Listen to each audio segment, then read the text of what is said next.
Signal ఇచ్చేశారు, అసలు ఏమి కూడా అడ్డుకునే ప్రయత్నం చేయట్లేదని వీళ్ళు రాస్తారు. మళ్ళీ ఇద్దరు ఒకటే, ఇద్దరికి ఉన్నటువంటి గాఢ సంబంధాలు ఏంటో కూడా మళ్ళీ గుర్తు చేశాం కదండి. ఆ రకంగా చెరొక్క మీడియా హౌస్ను పెట్టుకొని తప్పుడు వార్తా కథనాలు, ప్రజలను రెచ్చగొట్టేటటువంటి హెడ్లైన్స్ పెట్టి ఏ రకంగా వీళ్ళు హింసని ప్రేరేపిస్తూ విద్వేషాలను రెచ్చగొట్టేటటువంటి పనులు చేస్తూ ఉన్నారో ఇవాళ వీటన్నిటి ద్వారా ఒకసారి మీరు అర్థం చేసుకోవాలి. అదేవిధంగా ఇంకా మనం వెళ్ళినట్లయితే ఎడిటోరియల్స్, పెద్ద పెద్ద ఎడిటోరియల్స్. నమస్తే తెలంగాణలో కొనసాగుతున్న ఆంధ్ర నీటి దోపిడీ. మరి జగన్మోహన్ రెడ్డి వాళ్ళేమో, నీ మిత్రులేమో ఏదో అసలు ఇక్కడ తెగ నీటిని తోడేస్తా ఉన్నావు, నీరంతా దోపిడీ చేస్తామని వాళ్ళు అంటారు. నువ్వేమో అసలు ఇక్కడ నీళ్ళే ఇవ్వట్లేదు, మొత్తం తెలంగాణకే నీళ్ళన్నీ కూడా అప్పచెప్తున్నావు అన్నట్టు నువ్వు మాట్లాడతావు. అంటే ఏం అర్థం చేసుకోవాలి? అంటే ఇటువంటి వార్తా కథనాలు, పరస్పరం విరుద్ధమైనటువంటి కథనాలు ఈ రకంగా ప్రచురిస్తూ వాళ్ళేమో ఒక రకంగా, నువ్వు ఇంకొక రకంగా, అక్కడ వాళ్ళ ప్రజానీకాన్ని రెచ్చగొట్టడం, నువ్వు ఇక్కడ ప్రజల్ని రెచ్చగొట్టడం, ఏదో ఒక రకంగా రెండు రాష్ట్రాల మధ్య చిచ్చురేపి కేవలం మీ రాజకీయ పబ్బం గడుపుకోవటానికే ఇవన్నీ చేస్తూ ఉన్నారని చెప్పడానికి ఇంతకంటే ఉదాహరణలు ఏం కావాలని అడుగుతా ఉన్నా నేను. ఇవాళ రాష్ట్ర ప్రజలందరూ కూడా ఒక్కసారి ఆలోచించండి. రెండు పార్టీలు, అటు బీఆర్ఎస్ కానీ ఇటు వైఎస్ఆర్ కాంగ్రెస్ పార్టీ కానీ ఏ రకంగా విద్వేషాలు రెచ్చగొట్టే ప్రయత్నాలు ఏ విధంగా చేస్తూ ఉన్నారు, రెండు పత్రికలు, రెండు మీడియా సంస్థలను వాళ్ళ చేతుల్లో పెట్టుకుని ఎటువంటి వార్తా కథనాల్ని వీళ్ళు ప్రచురిస్తూ ఉన్నారు, ప్రసారం చేస్తూ ఉన్నారో ఒక్కసారి ఇవన్నీ చూసి మీరు అర్థం చేసుకోవాలని చెప్పి ఈ మీడియా సమావేశం ద్వారా నేను కోరుతూ ఉన్నాను. ఇవాళ చంద్రబాబు నాయుడు గారు కానీ, తెలుగుదేశం పార్టీ కానీ, ఎన్డీఏ కూటమి కానీ ఇవాళ మేము కోరుకుంటున్నది ఒక్కటే. ప్రధానమంత్రి నరేంద్ర మోడీ గారు కానివ్వండి, ఉప ముఖ్యమంత్రి జనసేన నాయకులు పవన్ కళ్యాణ్ గారు కానీ, చంద్రబాబు నాయుడు గారు కానీ ఇవాళ మేము కోరుకుంటున్నది, ఆశిస్తున్నది ఒక్కటే.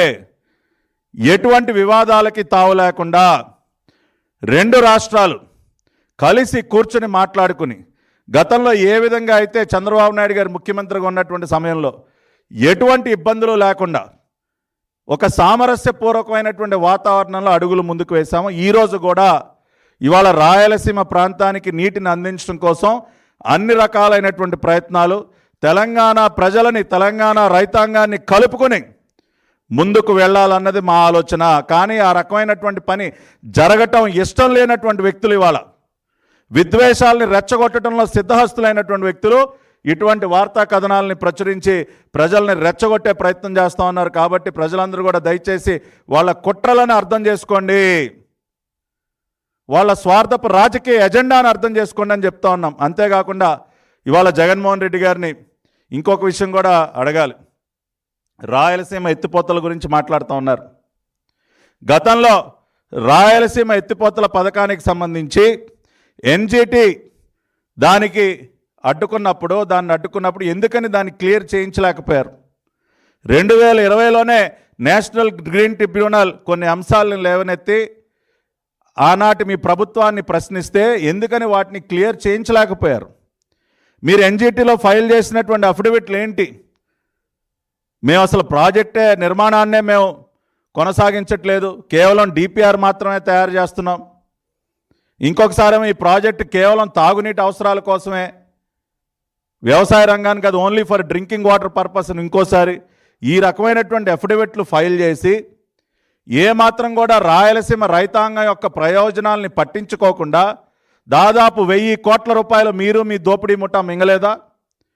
పెద్దిరెడ్డి, మీ కింద ఉన్నటువంటి మీ దోపిడీ ముఠా నాయకుడు పెద్దిరెడ్డి రాయలసీమ ఎత్తిపోతల పథకాన్ని అడ్డం పెట్టుకుని దాదాపు 1000 కోట్ల రూపాయల భారీ అవినీతికి పాల్పడలేదా? అందుకే కదా కుమారుడి యొక్క, మిథున్ రెడ్డి యొక్క ఆస్తులు 550% పెరిగాయంట కదండి. మొన్ననే ADR report 550% increase. Avinash Reddy ఆస్తులు 450% పెరిగాయంట. మరి ఈ రకంగా ప్రాజెక్టులను అడ్డం పెట్టుకుని 100,000 కోట్ల రూపాయలు మింగితే ఆస్తులు పెరక్కేం చేస్తాయండి? కాబట్టి ఇవాళ ఈ వాస్తవాలన్నీ కూడా ప్రజలు అర్థం చేసుకుంటా ఉన్నారు. గతంలో ఏ రోజు కూడా రాష్ట్ర ప్రయోజనాల కోసం పనిచేయనటువంటి మీరు కేవలం చేపల పులుసు విందులు వినోదాలకి తప్పితే, చేపల పులుసు వినోదాలకి తప్పితే రాష్ట్ర ప్రయోజనాలకి ప్రాధాన్యం ఇవ్వనటువంటి మీరు మీ ఆస్తుల్ని కాపాడుకోవటం కోసం, హైదరాబాద్లో ఉన్నటువంటి మీ ఆస్తుల్ని, మీ ప్యాలెస్ల్ని కాపాడుకోవటం కోసం, మీ దోస్తులు తానా అంటే మీరు తందానా అంటూ, అక్కడ ఉన్నటువంటి వారిది ఒక సెల్ఫిష్ ఎజెండా అయితే ఇక్కడ మీది ఇంకొక సెల్ఫిష్ ఎజెండా.